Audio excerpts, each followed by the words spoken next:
ஸ்தோத்திரம். ஸோ இப்போது இந்த குட் ஃப்ரைடே அன்னைக்கு ஏசப்பா பேசின 7 வார்த்தையில் முதலாம் வார்த்தை பேசுகிறதுக்கு இந்த வாய்ப்பை கொடுத்த முதல்ல ஏசப்பாவுக்கு நான் நன்றி சொல்லிக்கிறேன். அப்புறம் நம்ம பாஸ்டர் அம்மாக்கும் நம்ம சபைக்கும் நான் நன்றி சொல்லிக்கிறேன் சொல்லிட்டு எடுத்தவர்கள் வாசிப்போம். லூக்கா 23:34.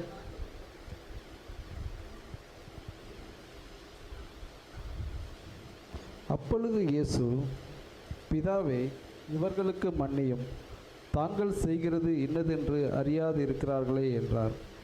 ஓகே. ஸோ பிதாவே, இவர்களுக்கு மன்னியும், தாங்கள் செய்கிறது இன்னதென்று அறியாதிருக்கிறார்களே. ஸோ முதலாவது ஏசப்பா இந்த வார்த்தையை தான் சிலுவையில் அடிக்கப்பட்டப்போ பேசினது. ஸோ அவரை அடித்தப்போ அவ்வளோ வலி வேதனை, என்ன சொல்கிறது, அவ்வளோ கஷ்டத்துலேயும் ஃபஸ்ட்டு அவர் மன்னிக்க தான் பேசுகிறாரு.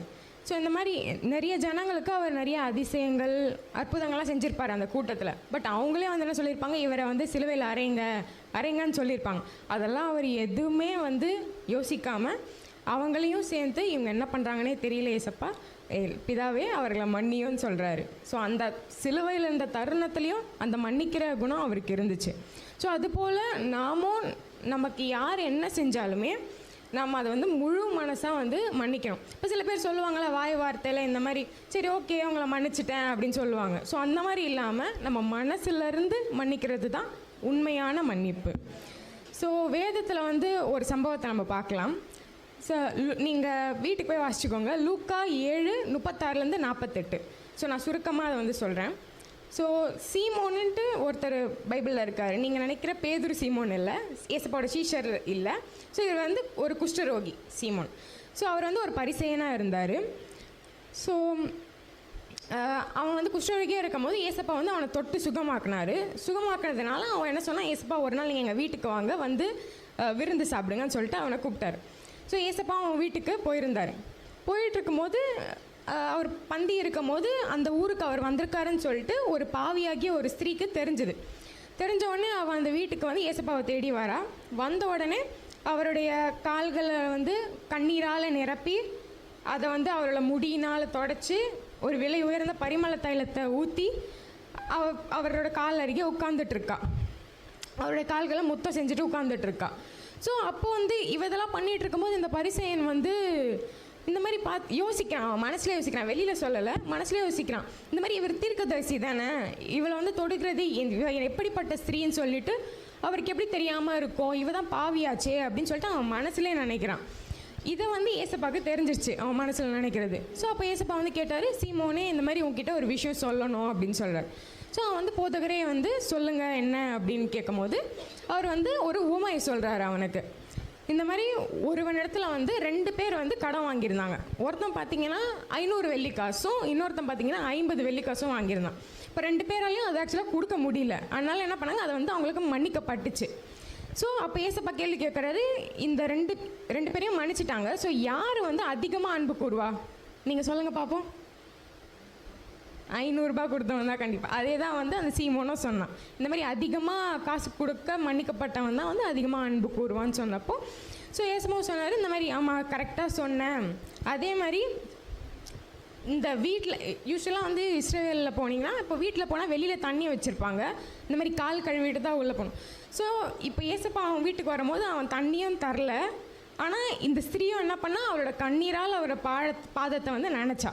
ஸோ அதே மாதிரி இந்த மாதிரி ஹக் பண்ணுவாங்க, ஒரு சின்ன கட்டி பிடிக்கிற மாதிரி. அந்த மாதிரி அவன் செய்யலை. ஆனால் இந்த பொண்ணு அவரோட காலில் முத்தம் கொடுத்துட்டு இருந்தா. ஸோ அதே மாதிரி அவரோட தலையில் இவன் எண்ணெய் பூசலை. ஆனால் அவள் பார்த்தீங்கன்னா விலை உயர்ந்த பரிமள தைலத்தை அவருடைய காலில் பூசிகிட்டு இருந்தா.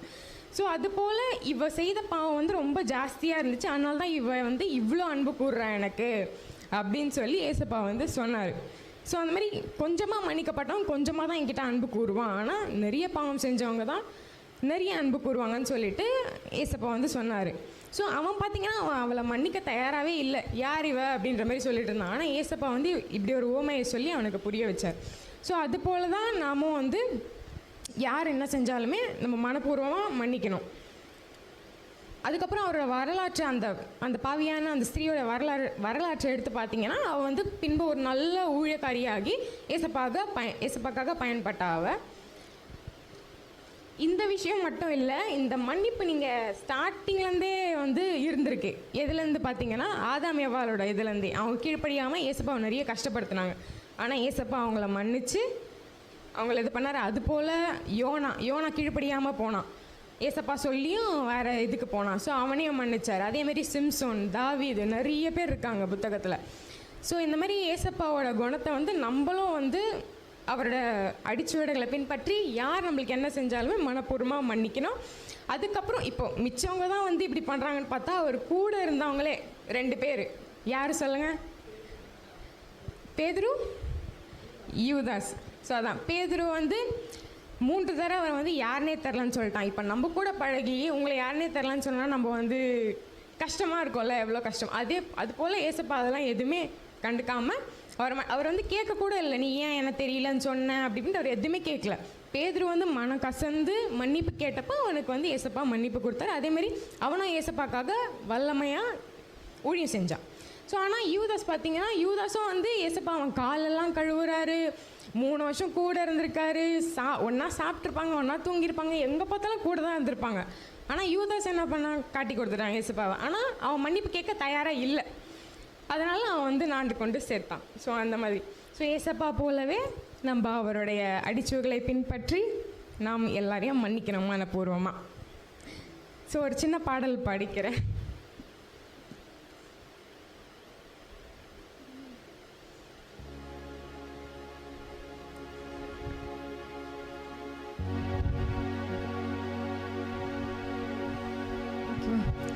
அநாதி ஸ்நேகம், அநாதி ஸ்நேகம், அநாதி ஸ்நேகம், எங்கள் இயேசுவின் ஸ்நேகம். அநாதி ஸ்நேகம், அநாதி ஸ்நேகம், அநாதி ஸ்நேகம், எங்கள் இயேசுவின் ஸ்நேகம். பரத்தை விட்டு இறங்கி வந்த ஸ்நேகம், பரலோக மகிமை துறந்து வந்த ஸ்நேகம். பரத்தை விட்டு இறங்கி வந்த ஸ்நேகம், பரலோக மகிமை துறந்து வந்த ஸ்நேகம். எல்லா ஸ்நேகத்திலும் மகா மேலான ஸ்நேகம், எல்லா ஸ்நேகத்திலும் மகா மேலான ஸ்நேகம். அது இயேசுவின் ஸ்நேகம், எங்கள் இயேசுவின் ஸ்நேகம். மறுதலித்த பேதுருவை மனம் திரும்ப செய்த ஸ்நேகம், மறுதலித்த பேதுருவை மனம் திரும்ப செய்த ஸ்நேகம். காட்டி கொடுத்த யூதாசை கன்னத்தில் அறைந்திடாமல் சிநேகிதனே என்றழைத்த ஸ்நேகம். காட்டி கொடுத்த யூதாசை கன்னத்தில் அறைந்திடாமல் சிநேகிதனே என்றழைத்த ஸ்நேகம். அது மேலான ஸ்நேகம், எங்கள் இயேசுவின் ஸ்நேகம். அது மேலான ஸ்நேகம், எங்கள் இயேசுவின் ஸ்நேகம். அநாதி ஸ்நேகம், அநாதி ஸ்நேகம், அநாதி ஸ்நேகம், எங்கள் இயேசுவின் ஸ்நேகம். அநாதி ஸ்நேகம், அநாதி ஸ்நேகம், அநாதி ஸ்நேகம், எங்கள் இயேசுவின் ஸ்நேகம். ஒரு சின்ன ஜெபம் பண்ணிடலாம். ஸோ ஸ்தோத்திரம் ஸ்தோத்திரம் ஸ்தோத்திரம் ஏசப்பா. ஏசப்பா, நீங்கள் பேசின இந்த முதலாம் வார்த்தையில் நீங்கள் மன்னிப்பை வெளிப்படுத்துகிறீங்க. ஸோ அதுபோல் உங்களோட குணத்தை எங்களுக்கு தாங்க. இது வரைக்கும் நாங்கள் வந்து மன்னிக்காமல் இருந்தாலும் இனிமேட்டு நாங்கள் யார் என்ன செஞ்சாலுமே அதை முழு மனசாக அதை மன்னித்து உங்களை மாதிரி இருக்க எங்களுக்கு உதவி செய்யுங்க ஏசப்பா.